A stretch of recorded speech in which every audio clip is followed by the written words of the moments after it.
Nama Pulau Flores berasal dari bahasa Portugis Cabo de Flores yang berarti Tanjung Bunga. Namun nama Flores ini sesungguhnya tidak mencerminkan kekayaan flora yang dikandung oleh pulau ini. Pulau Flores lebih kaya akan bukit savana dan laut birunya yang mempesona. Tapi jangan salah, di balik bukit savana ini terdapat kekayaan tersembunyi berupa hektaran perkebunan jambu mede yang tumbuh baik dan subur.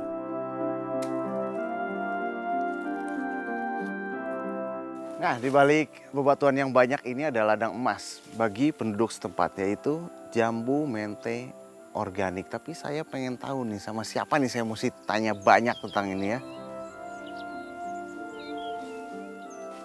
Pak. Ya, uish. Kaget. Siapa Bapak?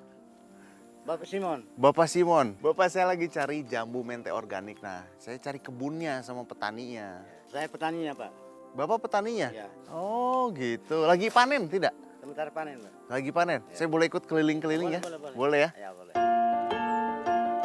Pemandangan kebun jambu mede di Desa Ile Padung, Kecamatan Lewolema, Kabupaten Flores Timur, terhampar seluas 250,5 hektar. Dan 3 hektar diantaranya adalah milik Pak Simon. Tanaman jambu mede adalah komoditi utama warga setempat. Jambu mede atau jambu monyet nama lainnya adalah tanaman yang berasal dari Brasil. Tanaman ini dibawa oleh pelaut Portugis ke India 425 tahun yang lalu. Hingga akhirnya menyebar ke daerah subtropis dan tropis, salah satunya Indonesia. Oh, carinya itu mesti gimana nih Pak? Cari yang di pohon kita ambil langsung atau yang sudah jatuh atau gimana? Tidak, Pak. Hanya pungut saja di bawah tanah. Oh, berarti kita cari yang di bawah tanah? Ya. Oh. Tidak petik, tidak jolok. Coba. Yang mana nih Pak? Kita cari, ayo. Masa panen jambu mede berlangsung mulai bulan Juli hingga Januari. Jambu mede yang dipanen adalah buah yang sudah tua memiliki ciri tersendiri. Warna kulit buah biasanya kuning, orange, atau merah, tergantung jenisnya. Ukuran buah semu lebih besar daripada buah sejati. Tekstur daging semu lunak dan beraroma seperti buah stroberi. Sementara warna kulit bijinya putih keabu-abuan dan mengkilat. Ada 2 cara panen yang lazim dilakukan berbagai sentra jambu mede di dunia, yaitu cara lelesan dan selektif. Cara lelesan adalah membiarkan buah jambu mede yang telah tua tetap di pohon dan jatuh dengan sendirinya tanpa dipetik. Sedangkan cara selektif adalah buah langsung dipilih dari pohon dan dipetik. Di sini cara lelesanlah yang digunakan Pak Simon dan petani lainnya. Satu pohon jambu mede yang berumur 3 hingga 4 tahun bisa menghasilkan 2 hingga 3 kg gelondong kering. Hasilnya bisa meningkat menjadi 15 hingga 20 kg pada pohon yang berumur 20 hingga 30 tahun. Kalau buahnya rusak nih seperti ini tidak apa-apa? Tidak apa-apa. Tidak meracuni bijinya itu. Tidak meracuni, ya. Itu keinjek loh Pak. Maaf Pak. Nih, buahnya rusak. Nggak apa-apa? Tidak apa-apa. Jadi yang dicari ini sebenarnya buahnya apa bijinya? Bijinya saja, Pak. Kalau buahnya? Buahnya dikasih makan babi atau buang saja seperti ini yang kering. Sayang dong Pak. Ya. Uniknya yang lebih terkenal dari jambu mede adalah kacang mede bukan buahnya. Secara botani tumbuhan ini sama sekali bukan anggota jambu-jambuan maupun kacang-kacangan, melainkan lebih dekat kekerabatannya dengan mangga. Panen biji mentenya sebenarnya hanya tinggal diputer. Nih, ces. Dapat biji seperti ini. Yang dikumpulin hanya bijinya aja, buahnya dibuang. Dibuang. Kalau saya mau makan boleh? Boleh. Enak? Enak. Cobain ya. Ya. Agak kecut ya Pak ya? Walaupun memiliki rasa seperti sirup, namun buah semu jambu mede belum dimanfaatkan secara maksimal.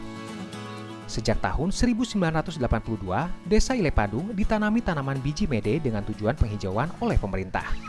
Tak ada perawatan khusus dalam menjaganya. Warga di sini hanya membiarkan hewan ternak menggembala di sekitar pohon. Namun ternyata kini warga menuai hasilnya.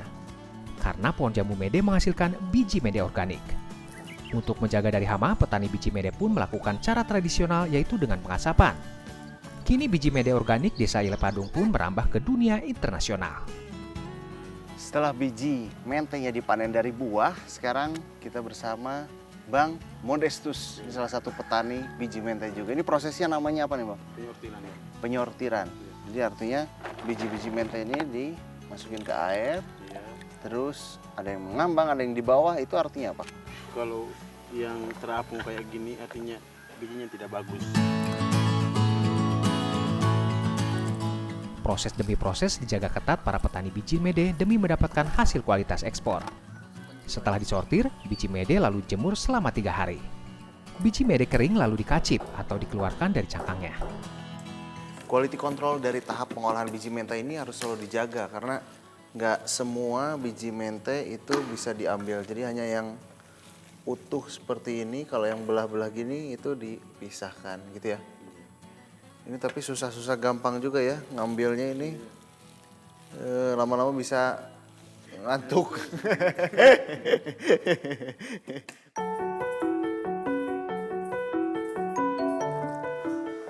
Biji mede organik yang telah menjadi kacang putih selanjutnya dikeringkan. Bisa melalui penjemuran dengan sinar matahari atau dengan oven. Lalu lakukan penyortiran kacang putih, pembersihan kacang putih, hingga pengemasan. Proses pengolahan hingga menjadi kacang putih siap ekspor ini dilakukan kelompok tani Tobi Baran. 17 karyawan dan 8 pengurusnya berjuang keras untuk menjaga mutu kacang putih ini. Kini komoditi biji mede organik yang diolah menjadi kacang putih sudah diekspor ke negara Eropa. Selain itu, biji mede organik Desa Ile Padung ini juga sudah mendapat sertifikat organik bertaraf internasional. Kami tahu bahwa prospek peluang pasar organik itu sangat tinggi, dan kami juga tahu bahwa kacang mente ini tidak selamanya dikonsumsi oleh orang Indonesia saja. Lebih banyaknya kacang mente ini dikonsumsi oleh orang-orang Eropa, orang-orang Amerika. Tak hanya pasar internasional, 60% dari 37 ton estimasi produksi kacang mede organik Desa Ile Padung pun diminati di pasar domestik. Sekarang giliran saya mencobanya.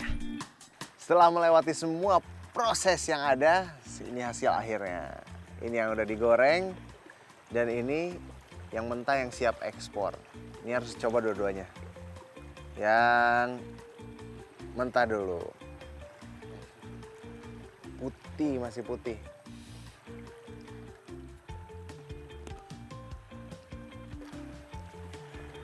Jadi emang ketika digigit tuh nggak garing, tapi ketika nyampe ke lidah, si rasanya tuh kayak susu. Selain rasanya yang gurih, kacang mede memiliki beberapa manfaat yang baik bagi tubuh. Di antaranya mencegah kanker, menjaga kesehatan jantung, merawat kesehatan tulang, dan masih banyak lagi. Rajiv Wardana, Asim Miftah, Kabupaten Flores Timur, Nusa Tenggara Timur.